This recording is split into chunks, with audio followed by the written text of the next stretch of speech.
Map, filter, and reduce are considered to be the most difficult topics of JavaScript. But don't worry, today, in this video, we will be learning the concept of map, filter, and reduce in detail, along with the code explanation. So, let's start the video. Even if you already know the topic, stick with the video till the end, you will get a clear understanding.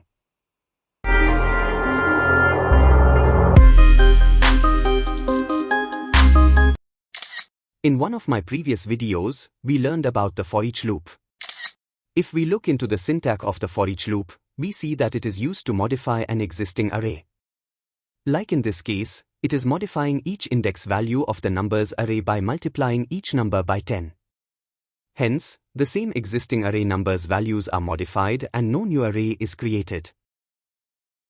In the case of the map function, we create a new array, and the modified values are added to this new array. For example, in this case, we have modified the numbers array and added the values into a new array. Same with the filter function. As the name suggests, the filter function is used to create a new array with elements that meet the required condition specified within the function. For example, in this case, we are creating a new array that will extract and store only those values which are less than 12.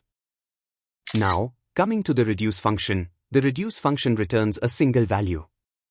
For example, in this case, we are adding all the values of the array and returning a single result.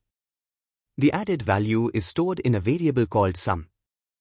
You can observe how the addition is happening inside the reduce function. Hope you all understood what exactly the map, filter, and reduce functions are, and how they work. If you have any doubts, please leave a comment.